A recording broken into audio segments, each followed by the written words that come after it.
Fala galera, eu sou o Rodrigo Guimarães e sejam todos muito bem-vindos a mais um vídeo aqui do canal Grana no Bolso, tá rapaziada? Seguinte, no vídeo de hoje vamos falar aí sobre a possível causa, o possível motivo por trás aí da queda do Bitcoin no mercado, tá? Falar como isso afetou os mercados aí de criptomoedas também, falar também duas formas aí de como você pode ganhar dinheiro aí, principalmente com essa queda das criptomoedas, mesmo no mercado em baixa, você tem algumas formas de você sair lucrando no mercado, tá? E falar também sobre o cancelamento de uma conta lá no Santander. O próprio gerente do Santander ligou lá para o responsável pela empresa, era uma exchange de criptomoedas que teve sua conta cancelada, e falar o grau de absurdo a qual a situação tá chegando, tá rapaziada? Então já viu que esse vídeo tá muito informativo. Se eu fosse você, ficaria aí até o final, que eu garanto, você não tem nada a perder, você não vai se arrepender, tranquilo? E um recado rápido para aqueles que ainda não são inscritos, para se inscreverem no canal. Além disso, compartilhar esse vídeo aí com geral inteira, dá like e ativar esse sininho de notificação. Se você quiser trocar alguma ideia comigo lá pelo WhatsApp, ou então receber notificações lá pelo aplicativo, é só adicionar esse número que tá passando aí embaixo na sua tela, seus contatos,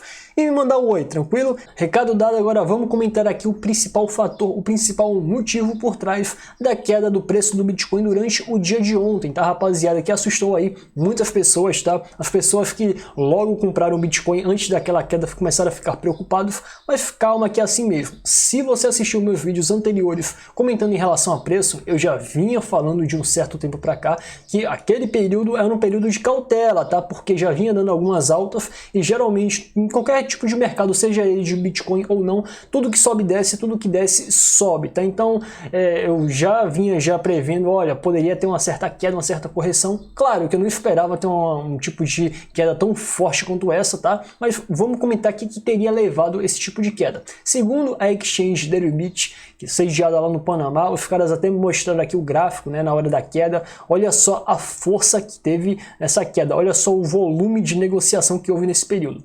E eles deram um tipo de ênfase, né, justamente nessa quantidade de negociação, que foi de cerca de 101 milhões de dólares, tá? Isso fez com que o preço caísse bastante, cerca de 500 dólares em 5 minutos. Foi de fato algo surpreendente até para aqueles que já são experientes em Bitcoin. Quando eu vi aquele gráfico, bem antes de sair esse tipo de constatação, eu já pensei, olha, eu estava vendo justamente quase no período que isso aconteceu, tá? Eu abri ali às 6h30 da manhã, eu acho que caiu 6 horas horário de Brasília, tá? Começou a cair 6 horas, e eu pensei logo, isso aí foi movimento coordenado, isso aí foi baleia, justamente por ter esse tipo de movimentação tão forte, tá?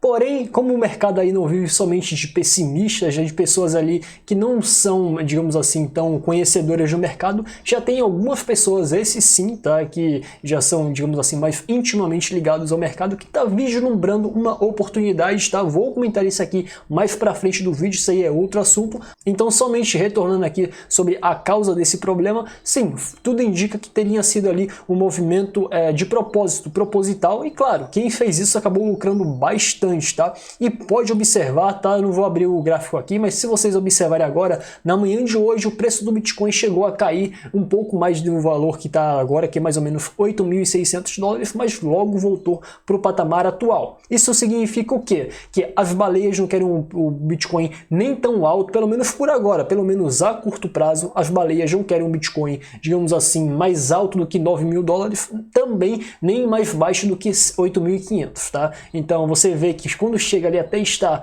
a resistência dos 9.000 dólares, ele tende a romper um pouco, ficar consolidando, mas logo cai, e também quando chega a romper o suporte dos 8.500, rompe de forma bem momentânea e volta a subir novamente, tá? E você vê que o preço está lateralizado, caminhando de forma bem, digamos assim, coordenada na faixa dos 8.600. Então sim, esse tipo de movimentação pode estar ali tendo por trás as baleias, tá? E claro que pode estar envolvendo ali os contratos futuros, porque quando os caras ali vislumbram a oportunidade de ganhar, ainda mais com contratos futuros que envolvem alavancagem, que os lucros acabam se multiplicando, então sim, os interesses aqui não são nada baixos, então as baleias vão manipular o mercado bastante a partir de agora. Não espera aí nenhum tipo de calmaria não, agora é que a volatilidade pode começar a subir, e muitos traders contam com esse tipo de volatilidade. Afinal, muitos traders acabam acompanhando baleias, acabam lucrando justamente no mercado volátil. O mercado, digamos assim, lateralizado não é bom para os traders. E justamente o Bitcoin vai fazer o jus ao nome, até porque o Bitcoin é conhecido pela sua volatilidade, tá, rapaziada? E justamente falando sobre ganhar dinheiro no mercado, seguir as baleias, vamos falar aqui sobre duas possibilidades que você poderia estar seguindo aí, duas ações nesse mercado de baixa. E essas medidas aí são justamente para o mercado de baixa. Se você operar ali com essas medidas no mercado de alta, não vai dar certo. A primeira seria você, digamos assim, fazer compras fracionadas a cada queda que ele dá, tá? Como assim, Rodrigo? Não entendi. Você tá doido, cara? O Bitcoin tá caindo, eu vou comprar? Sim, tá? Como eu já falei, Bitcoin, as pessoas acham que o momento certo de comprar é quando ele tá subindo. Não, Bitcoin, assim como qualquer outro tipo de produto, você deve comprar quando ele tá em liquidação, em promoção.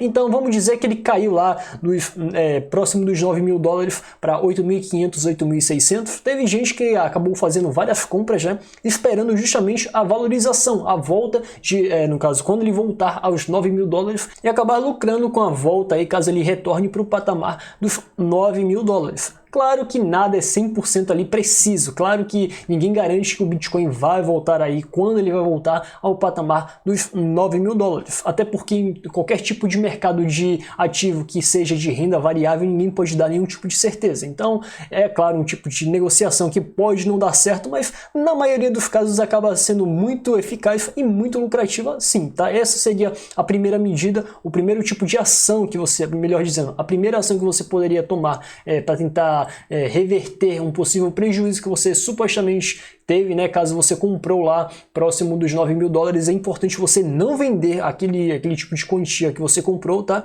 Assim, não tô dando nenhum tipo de conselho. Esse seria um tipo de dica que eu daria para as pessoas próximas, era o que eu faria, tá? Na sua situação.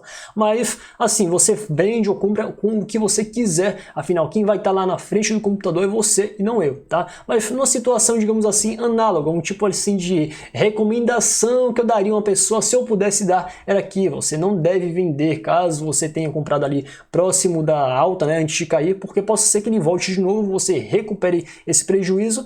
E caso você tenha dinheiro para investir em Bitcoin, especialmente destinado a isso, você poderia fazer novas entradas e acabar lucrando. No caso, o que você comprou antes, você poderia sair zerado caso ele voltasse aos 9.000, e o que você compraria agora, você ainda sairia no lucro de cerca de $500 por Bitcoin comprado, tá? Mas claro, nada é garantido, coloca isso na cabeça. Outro tipo de atitude, de ação que você poderia meio que desempenhar ali nessa baixa do Bitcoin é justamente fazer uso dos contratos futuros, tá? Inclusive você pode fazer esse tipo de negociação na BitMEX e na Binance Futures. Eu não vou aqui dar muita ênfase como é que você faz isso, porque senão o vídeo acabaria se estendendo bastante e esse não é o objetivo do nosso vídeo aqui, tá? Mas você pode aí estar procurando como fazer esse tipo de negociação, se você quiser mais detalhes sobre esse tipo de operação, e não é nada muito difícil, não é nenhum tipo de bicho de 7 cabeças. Agora, só um tipo de recomendação que eu te dou é que se você for entrar nesse mercado,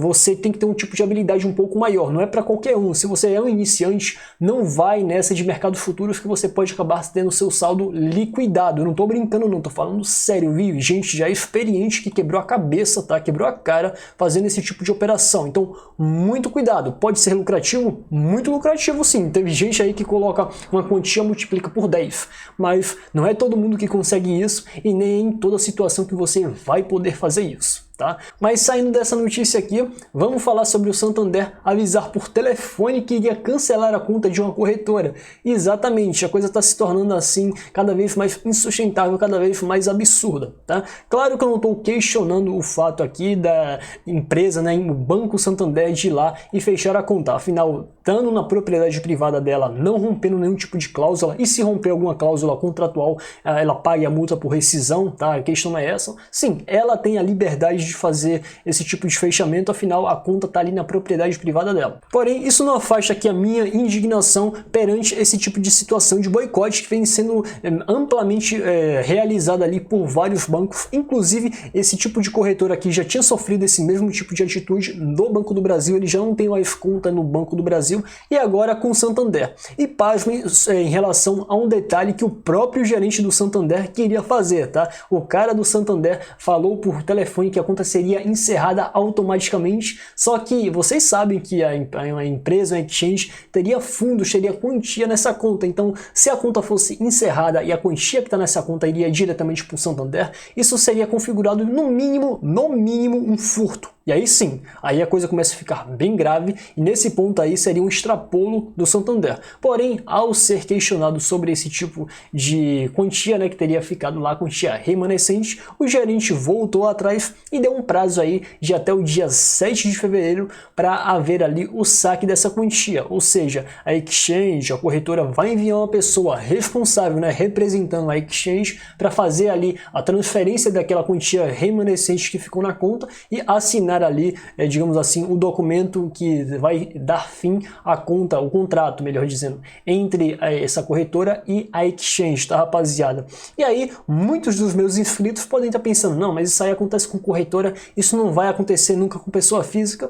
E se engana muito, tá? Se engana muito com quem pensa desse jeito, porque em situações análogas a essa, pessoas físicas que tiveram ali a informação de que acabavam operando com criptomoedas tiveram suas contas fechadas em bancos aqui no Brasil e fora do Brasil também. Então, se você opera com criptomoedas aí, muito, mas muito cuidado para você não ter sua conta no Santander, no Banco do Brasil, acabar sendo encerrada, tá? Minha conta lá no Banco do Brasil ainda não foi encerrada, não sei se os caras sabem que eu tenho um canal com criptomoedas, se eu sou um criptoentusiasta, se eu opero com criptomoedas, mas caso eu receba algum aviso, eu vou falar o seguinte, ó, tchau e bênção, eu vou para banco digital, dou meu jeito, mas ficar refém desses tipos de instituições que estão cada vez mais carcomidas, olha, isso aí eu não faço não vou ficar choramingando aí, ficar mendigando esse tipo de serviço bancário não, porque futuramente são eles que vão pedir aí para as pessoas entusiastas de criptomoedas, empresas aí que mexem com criptomoedas, abrirem contas ali no banco deles e não vão ter mais para quem recorrer. Olha só o que eu estou dizendo, quem viver